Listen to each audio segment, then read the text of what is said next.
Assalamualaikum warahmatullahi wabarakatuh.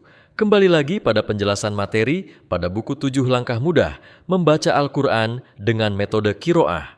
Kali ini kita memasuki langkah kelima, yaitu sukun. Selamat menyaksikan. Baik, kita masuk pada langkah yang kelima, yaitu bacaan sukun. Bacaan sukun di sini adalah bacaan huruf hijaiyah yang dimatikan.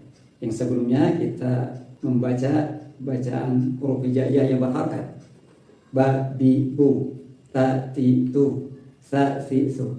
Maka saat ini kita akan membaca huruf-huruf hijaiyah yang dimatikan. Jadi ab, ib, ub, ad, id, ud, as, id, us, aj, ij, uj.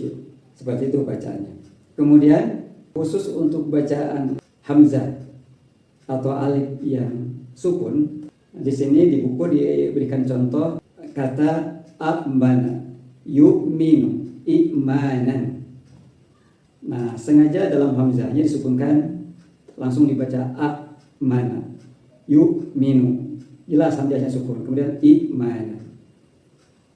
Padahal mungkin saja kalau hamzah disukunkan itu dibadal menjadi mad, seperti amana bisa dibaca amana, yu'minu bisa dibaca yuminu, imanan bisa dibaca imanan.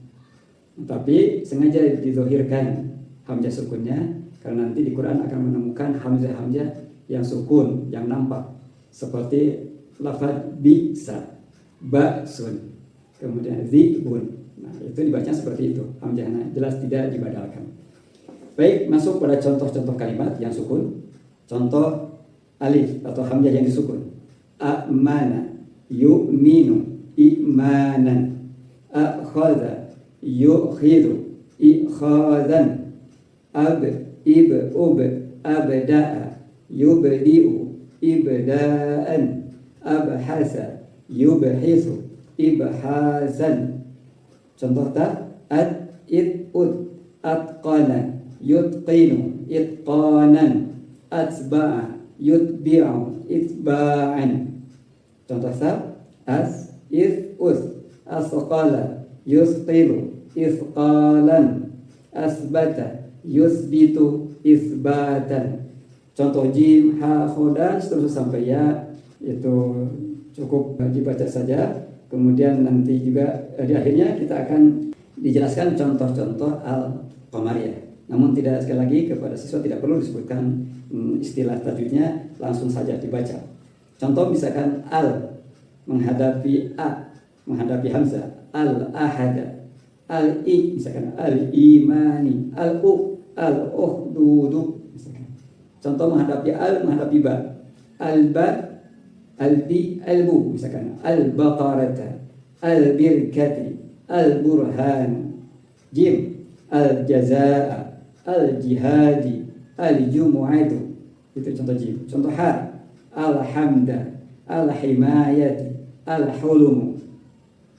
Dan seterusnya sampai 14 huruf, ya, yaitu huruf alif, ba, jim, ha, kha, ain, ghin, fa, qaf, kaf, mim, waw, ha, dan dia ada 14 huruf yang disebut dengan huruf al-qamariyah. Itu contoh al menghadapi huruf-huruf qamariyah yang harus dibaca al, ya, jelas al, seperti lafaz al-qamar. Cukup sekian untuk bacaan sukun. Berikutnya kita akan masuk pada bacaan tasydid atau syiddah. Setelah ini, Anda akan mempelajari langkah keenam, yaitu tasdid atau syiddah. Ayo kita simak ke materi selanjutnya.